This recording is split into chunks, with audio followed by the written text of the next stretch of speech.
Paano kung ang pinakamalakas na Avenger ay naging bayani sa Land of Dawn? Tingnan natin ang Hulk X Gatot Kaka collaboration.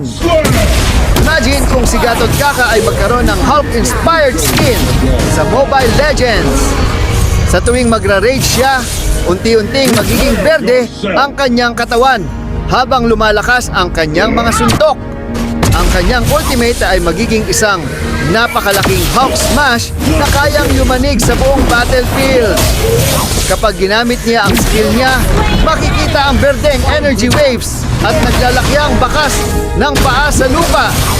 Ang kanyang voice lines ay maaari ring magkaroon ng iconic Hulk-style rage effects na magpaparamdam ng tunay na kapangyarihan.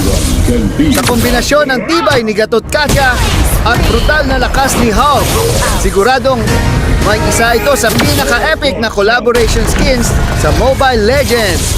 Kung ilalabas ito ng Mobile Legends, bibilin mo ba? Comment your answer below.